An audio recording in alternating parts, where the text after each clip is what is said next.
नमस्कार, आप देख रहे हैं यूपी न्यूज 24/7 और मैं हूं आपके साथ ज्योतिका। आइए रुक करते हैं कुछ बड़ी खबरों की ओर। महाराष्ट्र सरकार ने भी अब लव जिहाद और जबरन धर्मांतरण के खिलाफ कार्रवाई शुरू कर दी है। इसके लिए सरकार ने एक 7 सदस्यीय समिति का गठन किया है। ये समिति लव जिहाद और जबरन धर्मांतरण रोकने के लिए कानूनी उपाय सुझाएगी। समिति का अध्यक्ष महाराष्ट्र के डीजीपी को बनाया गया। बता दें कई अन्य राज्यों में भी कथित लव जिहाद और जबरन धर्मांतरण रोकने के लिए राज्य सरकारों ने कदम उठाए हैं और अब इस कड़ी में महाराष्ट्र भी शामिल होने जा रहा है।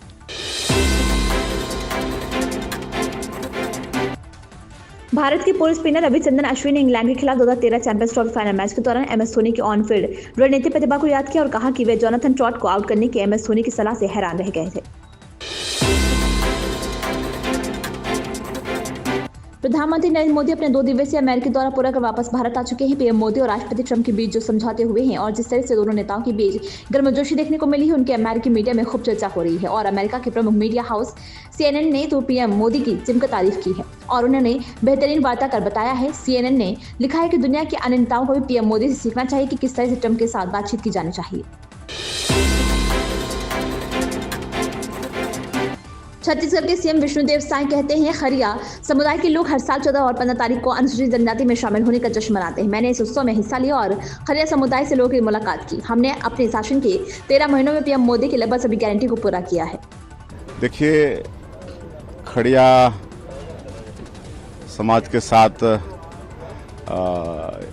ये लोग अनुसूचित जनजाति में नहीं आ रहे थे, कुछ त्रुटि हो गया था और वर्ष 2011 में जब हम लोग सरकार में थे तो त्रुटि सुधार हुआ और अनुसूचित जनजाति में लोग आए, तो उसी के यादगार में लोग 14-15 फरवरी को हर साल यहाँ पर वार्षिक सम्मेलन का आयोजन करते हैं और जिसमें हजारों की संख्या में छत्तीसगढ़, झारखंड वगैरह से भी लोग आते हैं। तो आज इनका आमंत्रण था और वैसे तो हमको हर साल ये लोग बुलाते हैं और शायद ही 1-2 सम्मेलन होगा, छूटा होगा, नहीं तो हम सांसद के रूप में भी, केंद्रीय राज्य मंत्री के रूप में भी इनका सम्मेलन अटेंड किए हैं।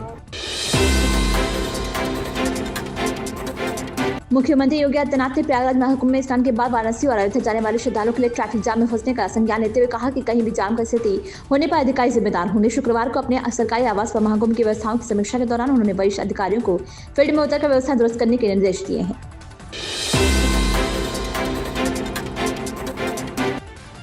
भारतीय विदेश मंत्री S Jaishankar Munich security conference की बैठक में शामिल हुए। बैठक में विदेश मंत्री ने भारत और दुनिया में लोकतंत्र की अहमियत पर बात की और कहा कि लोकतंत्र ने दुनिया को बहुत कुछ दिया है। म्यूनिख सिक्योरिटी कॉन्फ्रेंस में लोकतंत्र विषय पर आयोजित एक बैठक में विदेश मंत्री एस जयशंकर, नॉर्वे के प्रधानमंत्री और अमेरिका सेनेटर एलिसा स्लॉटिन और वार्सा की मेयर शामिल हुए हैं।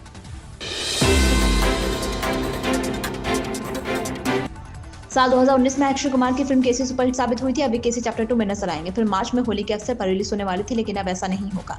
इसकी नई रिलीज डेट से पर्दा उठ गया है। मालूम हो कि इस बार फिल्म में आर माधवन भी अहम रोल में दिखाई देंगे। इसके अलावा अनन्या पांडे भी फिल्म का हिस्सा रहेंगी। करण सिंह त्यागी के निर्देशन में बनी फिल्म अप्रैल में दस्तक देगी।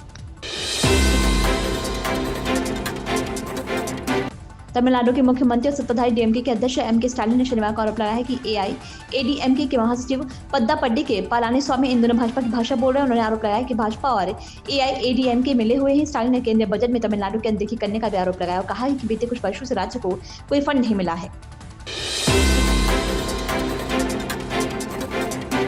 केंद्रीय मंत्री किरेन रिजिजू कहते हैं, आज मुझे बजट पर चर्चा करनी है। आपको देखना होगा कि बजट से आम लोगों को क्या मिला है। इस साल का 2025-26 का बजट भारत को 2047 में विकसित राष्ट्र बनाएगा। विकसित भारत बनाने के लिए नींव रखना जरूरी है और वह इस बजट में रखी गई है। मैं बहुत खुश हूँ कि आपके बीच में आने का मुझे फिर से मौका मिला। मेरे लिए जम्मू कश्मीर कोई नई नहीं है। मैं अलग अलग विभाग संभालते समय हर विभाग में यहाँ बहुत करीब से काम करने का मौका मिला है। आज बजट के बारे में चर्चा करना है। थोड़ा सा मुख्य रूप से आपको ये देखना होगा कि बजट से आम लोगों को क्या मिला है और देश के लिए क्या फायदा है।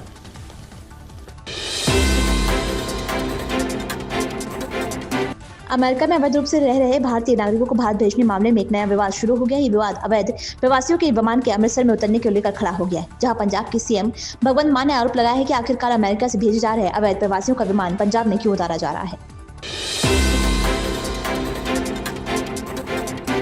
मणिपुर में एक बार फिर सुरक्षा बलों का एक्शन देखने को मिला है, जहां सुरक्षा बलों ने इम्फाल में 9 उग्रवादियों को गिरफ्तार कर लिया। मामले में पुलिस ने बताया कि ये उग्रवादी विभिन्न प्रतिबंधित संगठनों से जुड़े हुए हैं।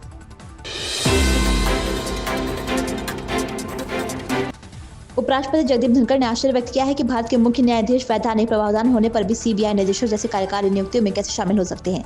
उन्होंने कहा है कि अब समय आ गया है कि ऐसे मानदंडों पर फिर से विचार किया जाए। प्रधानमंत्री नरेंद्र मोदी शुक्रवार देर रात अमेरिकी दौरे से वापस लौट आए। उनकी वतन वापसी के साथ दिल्ली में सरकार बनाने की गतिविधियों में भी तेजी आ गई है। अगले 2 दिनों के अंदर भाजपा के जीते हुए विधायकों की बैठक में मुख्यमंत्री के नाम पर निर्णय लिया जा सकता है। भाजपा में कई बार जीते हुए विधायकों को पार्टी के केंद्रीय नेतृत्व की पसंद बता दी जाती है और सभी विधायक उस पर अपनी सहमति दे देते हैं।